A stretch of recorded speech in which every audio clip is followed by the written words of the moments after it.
that, besides Benioff, had the conviction that SaaS was going to kind of cement on-premise or hybrid software. Yeah. And and CyberU rebranded itself as Cornerstone. Yeah. And all this time, going back to that pivotal moment at the RFP, I stayed in contact with people like that.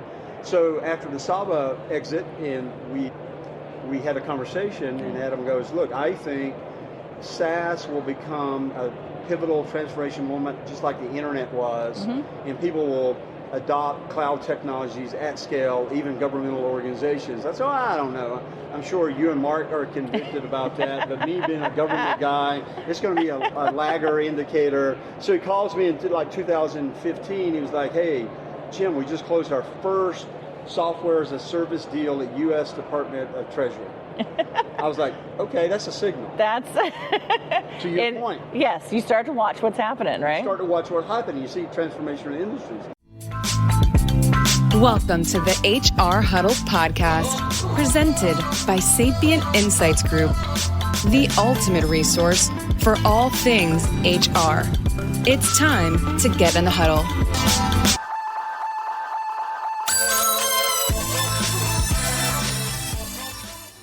Welcome, everyone. I'm Stacey Harris. I am joining you here at the HR Technology Conference for our special session on Spilling the Tea on HR Tech.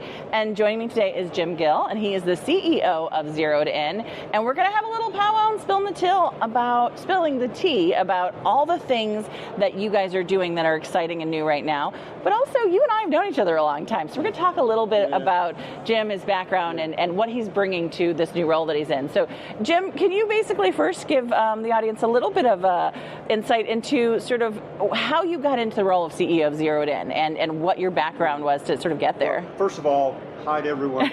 Second, it is great to be here with somebody I've known a long time who's kind of a major influence in this industry. Second, usually it's virtual. This is the first time we've seen each other in a couple, 3 years. So this is awesome to be here in person with you, but broader the industry, kind of look around and see the transformation that's going on. Yeah. So my history, kind of short story, tell of 2 careers. I spent 21 years in the Army. It's huge. Gave me a unique opportunity to travel the world, see different cultures, assimilate, kind of learn at the tactical operational level and even the strategic level, kind of how the Army operates as an enterprise. Yeah. Served the first tour in Central South America, did some advisory work, Jungle Operations Special Warfare Center, spent 3 years in the 101st Airborne Division. Wow. Went to Germany.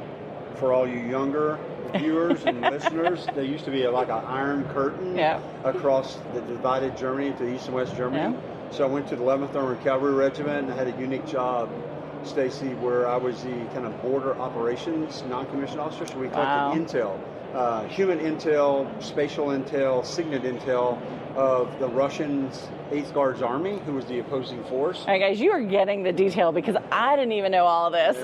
But it's a great, that's an amazing background and all the things that you've done, right? Look, from a small town in southern Georgia, to kind of see that, the aperture, and I've always been a lifelong learner, right? So that was kind of a unique learning lab, not only just kind of seeing the world and diversity of thought and populations, but also kind of leadership, right? Yeah. How small level leadership, unit leadership scales to kind of massive leadership. And that experience, particularly in East-West German border, I had the unique point in time to be someplace in history that a lot of people, missed out on. Yeah. So when the wall came down and the Iron Curtain came down in 1989, I was on the East-West German border, and I worked for a guy who was the regimental commander at that time, and we took a helicopter, and we saw this massive flow of humanity cross from west to east, from East Germany to West Germany. We landed the helicopter, Stacey. You were seeing history in the making there. Right in front of me unfold. Now I'm geeking out on history, guys. Massive amount of humanity freeing to freedom. So we landed a helicopter in this town called Rasdorf, which is separated by Iron Curtain for over 40 years. Yeah. We landed, the regiment commander was talking to press and, the liaisons between the Russian army and East German border guards and kind of U.S. intelligence agency, and I ran across this woman who was in tears, and she was talking to this other lady, and in my fractured German, I asked her kind of, what is this? She goes, that's my sister. And I haven't seen her in 38 years. Wow, what a point in time, right? It was a point in time that showed me the importance of values and what we brought as a nation to kind of give what right looks like and freedom. And I was there and fortunate to see that happen. I left from there kind of right into hot water. Saddam Hussein invaded Kuwait. I deployed back to Fort Stewart, Georgia, 24th Infantry Division, and we were the first boots on the ground along with the Special Forces Battalion inside Kuwait, inside Saudi Arabia when Saddam invaded Kuwait. Wow, and President Bush said, this will not stand. I won't tell you what grade I was in high school at that point. Yes, everyone knows. See, we're friends. She can say that to me. I'm being old. She called me old on camera. But, that was another unique experience where I saw the operational component. How do we go to war? How do we fit American values and what we stand for? And I spent a year there and came back, spent another year in Iraq. And the last job in the Army, we get to the HR practices, I had the unique fortune to kind of go in a detailed assignment to the Army Recruiting Command. So each military service has this talent acquisition arm. In the Army, it's the Army Recruiting Command, the Navy, Navy Recruiting Command, the Marine Corps. And at that time, this was mid-90s, late 90s, early 2000s, we were recruiting about 80,000 people a year to man the all-volunteer force. So you had to go through a school, and the school was like 12 weeks. They teach you, the value of joining the Army, kind of the emotional benefits, what you give young people and their parents. How do you map that to the Army National Advertising Campaign? And that gave me kind of I tell everybody, a mini MBA course of sales, marketing, tied to value, emotional intelligence. So I did that, did very well as a regional kind of commander, ran a city, went to Miami, South Dade, Puerto Rico, the Caribbean, ran that whole region. And then I got the unique opportunity to be a practitioner in HR. So I got selected to be the Director of Training and Development for the Army Recruiting School. The same school I went through. I was going to say we went to, and one of the biggest training programs in the world, right? Huge. Like just massive, right? Huge. We put 8,000 to 10,000 students a year through either the basic Army recruiting course to teach all those disciplines I talked about, or the officer, non-commissioned officer development leadership course to how to run cities, how to run a nation recruiting campaign, a lot of that stuff. And we taught them technology of, how to demo the product. It was my first entree into kind of solution consultant demo. And you demoed the value of the Army, over a laptop. Right? So massive learning curve. And through this exercise, we were spending millions of dollars of housing, food, secondary tuition reimbursement, travel, and we were taking all of these soldiers away from their families for a massive amount of time, which is the bigger impact. So I had a boss at that time, very innovative 2-star general who later became her personnel chief of the Army. He's like, hey, Jim. Actually, he said Tom, which is my master sergeant. He's like, I hear, this was like 2000, Stacey, and I met you shortly after that. He said, I hear you could take this thing called training over something called the internet. Back in the day. Back in the day, it was called e-learning, guys. It was called e-learning. It was called e-learning. But for a brick and mortar organization that was kind of utilizing Craddock, instructor on the stage, cohorts. That was all there was back then, That's all there were. It was no blended learning. It was no courses over the internet. Later came big DVDs and CD-ROMs, all that kind of stuff. He said, go explore this. I said, okay. He said, I'll run an RFP. How much money do you need? So I told him. And he goes, the ROI would be, how do we reduce training costs? How do we reduce all these lodging costs? How do we maintain the fidelity of the curriculum and the intrinsic value we're giving? And how do we give soldiers more time with their family pre-school and post-school? Which is important. I have a son who's in the Air Force, and thank you for your service, but I know how important all of that is to them, right? Like that family time is what they need. It's extremely valuable.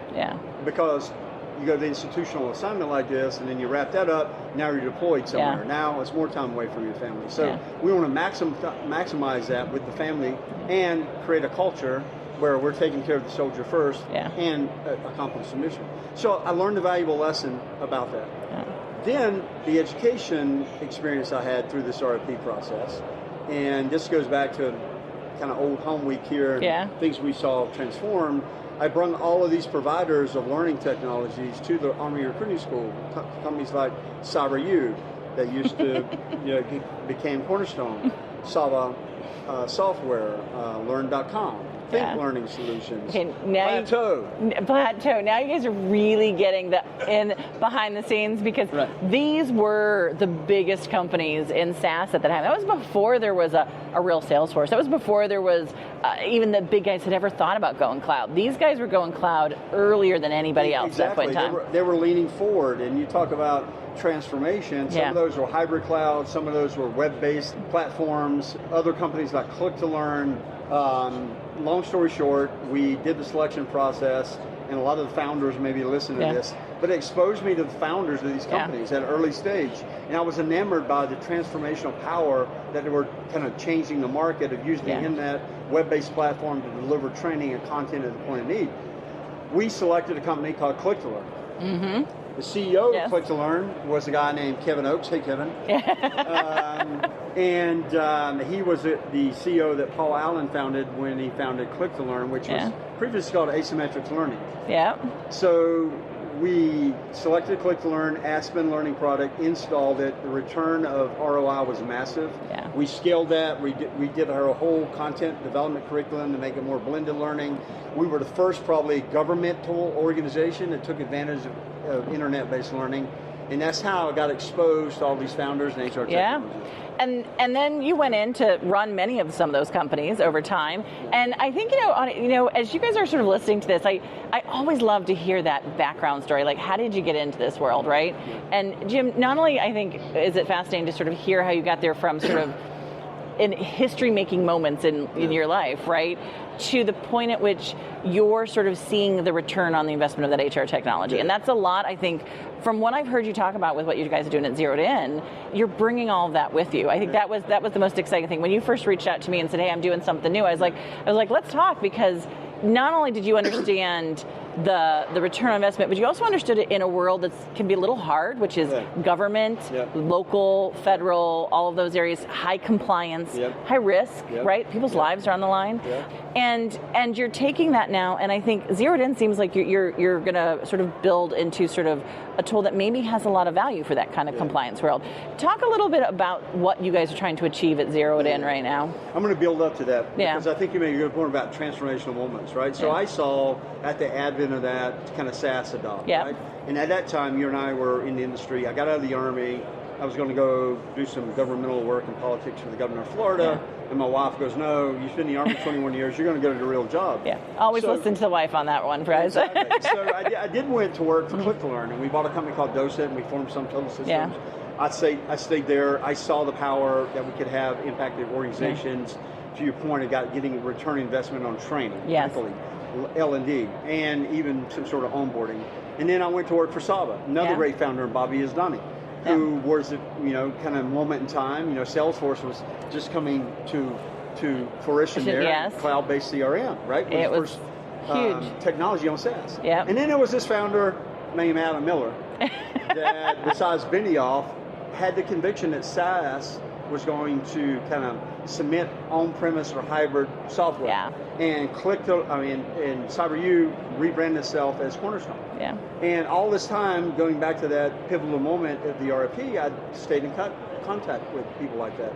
So after the Sava exit, and we had a conversation, and Adam goes, look, I think SaaS will become a pivotal transformation moment, just like the internet was, and people will adopt cloud technologies at scale, even governmental organizations. I don't know. I'm sure you and Mark are convicted about that, but me being a government guy, it's going to be a lagger indicator. So he calls me in 2015. He was like, hey, Jim, we just closed our first software as a service deal at U.S. Department of Treasury. I was like, okay, that's a signal. That's to your point. Yes, you start to watch what's happening, right? You start to watch what's happening. You see transformation in industries. So I went to work at Cornerstone, and Adam gave me the opportunity to kind of take, and I'll get to your question in a moment, take the conviction I had about solving complex customer problems, particularly around recruiting, learning, onboarding, compensation, retention with Cornerstone Talent Management integrated product, And we took that to state and local organizations, healthcare organizations, and federal government. We invested in security like FedRAMP. We were first to market in FedRAMP in the federal government. And we provided extreme value to those verticals that delivered a Cornerstone product to them. And that taught me another pivotal moment in transformation of how the industry is changing and how you drive ROI.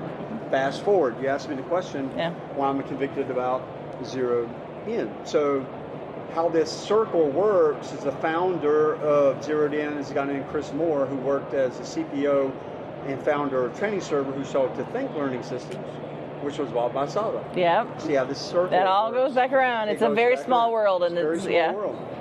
So I'd watched Chris build this analytics platform, mainly focused on learning analytics. Yeah. Right? Yeah. Because at that time it was about learning effectiveness, Kilpatrick model, Jack Phillips ROI, return on investment. I remember those sessions. And Kevin Oakes, kind of now kicking off with a colleague of ours, the Institute of Corporate Productivity.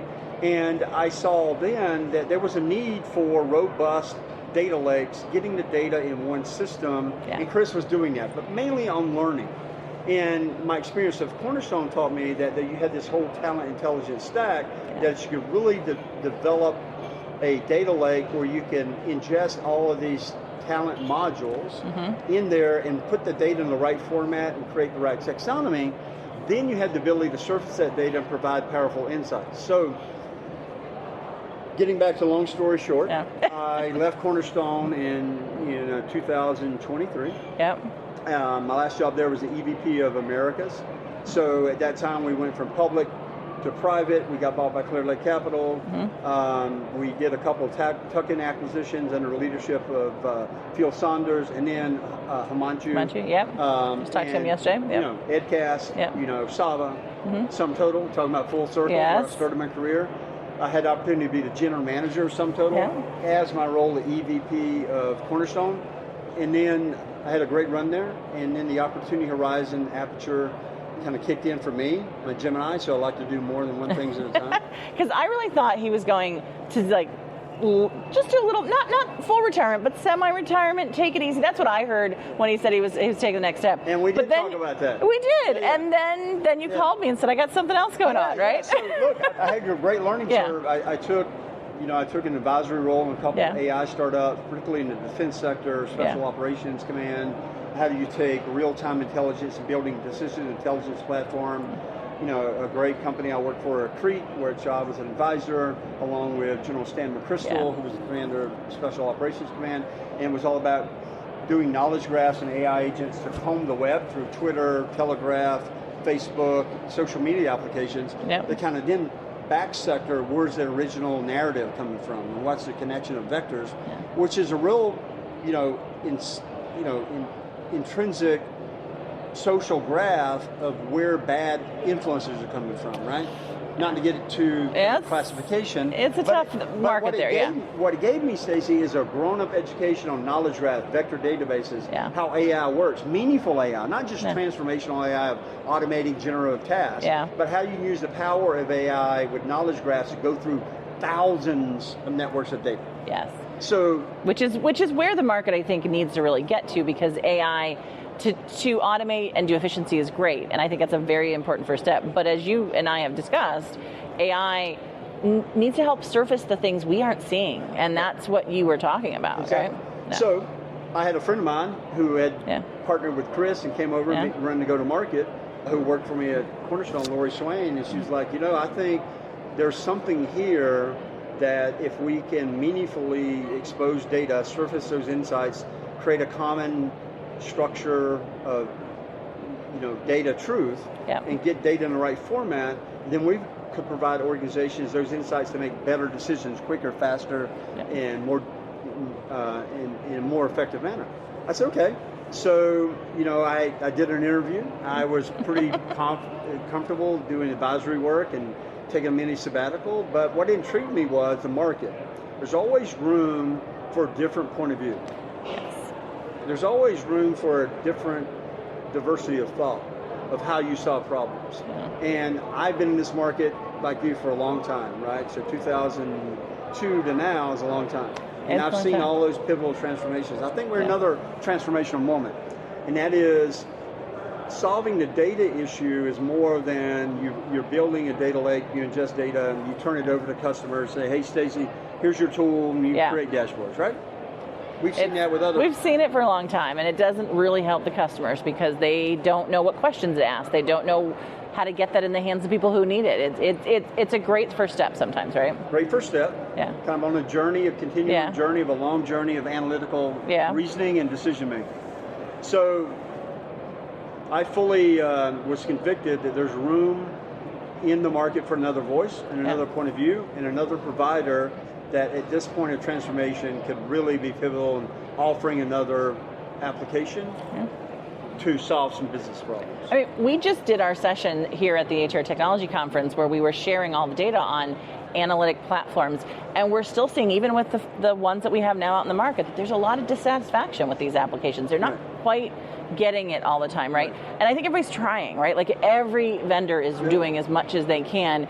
But I like some of the conversation you have that not only talks about sort of like focusing a little bit on those areas where it really hits home, like compliance, and particularly in the industries that we've been talking about, that you've got so much experience in. Because I know when we talk about compliance with big corporate entities, it's important, but when you talk about it with government, it's necessary. It matters at a very different level. Let me, because I think part of what I've really been intrigued with our conversations about is that you have this vision, you've seen where the market's at, you know that there's some openings to have something that's a little different, that maybe thinks a little bit different. ZeroedIn, I think, is building a new approach to sort of the services and the technology conversation, right? But one of the things we hear over and over again is that customers are they're overwhelmed. They don't know where to start with this process. Right. And you've talked a lot about meeting the customers where they're at. Can you talk a little bit about how you think that you guys are going to be able to maybe connect those dots, particularly for maybe organizations who are still at the beginning of maybe a compliance-based need, or moving into best practices, or moving into a strategic HR function? Right. How does one system meet all those needs? Yeah, I love kind of the journey you laid out, because I think that's, in my mind, conceptually that's the journey we want to paint and have a point of view on. So first of all, to the competitors out there, who I know very well, they're great friends of mine. I think competition is good. I think collaboration is good. I think there's a spot for everybody in a niche of a market to solve certain problems. I think what we want to be is more relative, to your point. So how do you be more relative to your customer and your ideal customer, or how do you map to those pain points they're trying to solve? So I have this point of view, and I'm trying to get my team rallied around this point of view, that people say we're going to meet the customer where they are. I think first you need to have a point of view on that journey. And I think you articulate it very well, and if I get it wrong, you'll correct me. But I think on the people analytics journey, it's a new journey for a lot of people. Not to be an oxymoron there, but some people in some organizations are just trying to build the building blocks of taking 12 data pools or 12 investments they have in HR tech stack, or operational data or other data sources, and trying to get that data into a format that creates this single source of truth or a common operating framework. They struggle with that. They don't have a lot of budget. They don't have data scientists. They don't want to build a data scientist team. It's hard to go to a board or a deputy secretary of an organization in the federal government and say, hey, I want to invest $3 million and hire all these people. You hire all those people, and you're no better off because you can't get your data in a format that you can report on. Constant issue, So that is kind of meeting customers where they're at, understanding where they are on the journey, from people, from resources, from maturity. I think we're doing a lot of work of understanding that in certain customer profiles in certain industries. That's one. Two is there's certain customers in certain industries, and I think more industries pretty soon, if you think about the legislative agenda and what's going to come out of the federal government, labor data, reporting, pay equity. You see that in Europe already, in EMEA. It's going to come here pretty soon. So how can you kind of lean forward in that and say, okay, we can kind of see where the puck's going. We can say, okay, what can we do in our tool set and our services to kind of meet customers where they are on that and kind of get there and help them along. Then once you're there, you kind of install the system and you help them kind of get on that journey, and maybe it's basic essentials of reporting. Maybe it's dashboards from the line of businesses. Or maybe it's for non-governmental organizations, it's, hey, my CEO wants this report on this type of use cases, present to the board, they make better decisions on investments. That's one. Then we move to the right of that data, or that journey model, to what you're talking about, best in class. So you got customers that I've sold to, that other vendors have sold to, applicant tracking systems, onboarding systems, learning systems, content, performance management, pay systems. How do you get all that data, and then best practices report on the effectiveness or the efficiency of those systems, and what are you getting for the ROI? And that's a really hard thing, because most of the best practices is built around companies that don't always look like us. And so it's a great starting point, but to get the ROI, I've got to really know more about my business, right? Right. Yeah. So that leads to the strategic outcomes. Yeah. And I'll go back to relevance. Yeah. I believe and am convicted there are certain industries that want you to meet them more than where they are. Yeah. They want your point of view. They want data that's relevant to their industry. They want best practice and use cases, and they want benchmark data. Yeah. If I'm a healthcare organization and I am XY, how am I doing against ABC company, right? Recruiting acute care, post-acute care.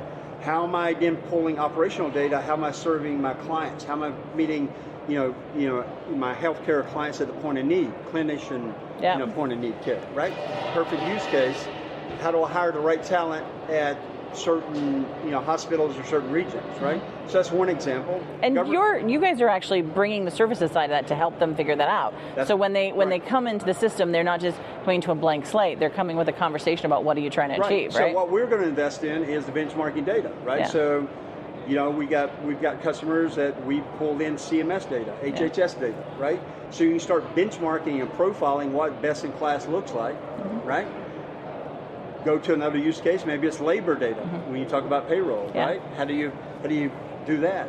What does pay equity data look like in healthcare versus state and local government versus banking and finance versus other verticals, right? And then you get to federal government and state government is it's compliance driven, but it's constituent facing. So you're dealing with taxpayer dollars. So how do you skill your workforce? I think a big use case that we're going to penetrate in the federal government, and we'll talk about our investment there a little bit later, is how do you overcome what we've known was coming for a long time with the changes in demographic and age of the federal retiring workforce? How do you recruit more people to serve in the federal government? How do you then map competencies and skills, skills taxonomy to serve in a Department of Labor versus VA versus Department of Defense versus Intel agency? And to get into that, you guys have to do the FedRAMP work, right? Yeah. So FedRAMP is managed by the General Service Administration. Yeah. We go back to those transformational pivots, 2012-13, when government was adopting kind of a risk mitigation framework. Say, okay, if you're going to deploy cloud in a government organization, we've got to have some sort of building blocks to say what type of access and controls you have on the internet protocols, a framework for risk management. And it's a pretty lengthy process with about 800 or to 1,000 security level controls. So you deploy in a FedRAMP environment, we most of those. It's AWS, it's Azure, it's IBM Cloud, those type of things. At Cornerstone gave me a perfect learning experience on how to do that first in market. We think that we think the investment in FedRAMP to elevate our security is going to be paramount in serving those customers. So we're almost finished with a major investment in SOC 2, which is a building block to FedRAMP and those controls. We'll be finished with that in a couple of months. We've hired an assessment organization that is doing our SOC 2 work that will then begin the assessment of our environment in AWS. That will say, here's your gaps around FedRAMP readiness. We complete that. That'll take a few months, and we'll be in progress. We submit that documentation to GSA. At the same time, we're having a lot of conversation with federal customers. Yeah. Potential customers. Well, it takes a while to get to the federal conversation. Yeah. And just to our audience for note, that the process he just walked through, very few people know about that, and it's really good to understand it and to be able to ask your vendors about it, right? Yeah, exactly right. So, we're elevating that process. We've got 2 substantial customers in the Intel community. Yeah. I can't go into kind of who those are, but it's a building block for us to branch out, and we think we can serve, to answer your question, regulated industries, healthcare, banking, credit unions, state and local government, federal government, and meet those customers where they are, relative data, understanding their business very deeply, and solving those pain points around data analytics. Well, Jim, I'm excited about all that. I mean, not only is it nice to see someone who's excited about this conversation, right? But it's also exciting to sort of get a chance to hear about the plans you guys are putting in place and how you're sort of building up on something that has been, I think, a need in the market for a while. So as we know, we hear a lot of feedback on what people are looking for in their analytics platforms and what they need from a federal perspective or from a state and local, but also from a compliance and a business perspective.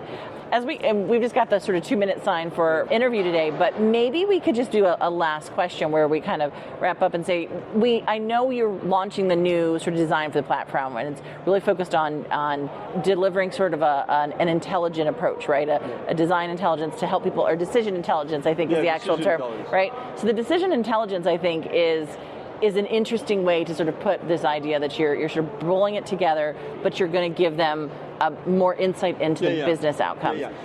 Yeah, totally. So what we've been working on, you hear AI everywhere, right? We're putting AI in practice. We've built machine learning AI to our data graphs for years now. So what we want to do is surface those now with a kind of conversational layer. And what we do is when you get the data sets in there, what you're essentially doing for a customer is inside the boundaries of an environment. For us, extremely important. You're using the customer data and benchmarking data to build large language models based on the customer data, not outside the vector. Which is important. So what you can do then is the machine will start learning and was uncovering the section of HR, people analytics data with operational data, right? And then what you get is surfable insights to say you need to take action on these things, and ZeroedIn will alert you, say you've got a problem in this branch or this division around retention, take action, here's a recommended action to do. We call that smarter intelligence, faster, insights to faster and smarter decisions. Which we're all looking for right now in this day. It's a huge gap, I think, and HR leaders are particularly focused on this conversation. Audience, we really hope that this has been sort of a valuable sort of insight into what's going on, both I think from the perspective of HR analytics, but also from the bigger picture of how we bring some of these historical conversations we've been having into a more realistic work for the HR professionals who are doing it every day. Jim, just as we're signing off here today, if anybody wants to talk to you or wants to get in touch with you, what's the best way to reach you and have a conversation? The best way to reach me is I'm on social media, LinkedIn. I kind of go through that on a daily basis, my feed. You can go to our website, ZeroedIn.com. And you can meet us at our booth here, 4622, if you're on site. And we look forward to having a conversation. Yeah, definitely. Thanks, everyone, for taking the time to join us. Thank you, Jim. It was really a pleasure getting a chance to talk to you again and hearing about all this stuff. Audience, we'll be back for our next session in just a few days because we're launching a lot of these this week. Thanks, everyone. Bye. Hey, this is William Tincup, and you should know about the You Should Know podcast. It's a topical, fun podcast with Ryan, myself, and a guest, or guests, plural sometimes, and we tackle the most timely topics of the day. Give it a look, give it a listen, and subscribe. Thanks.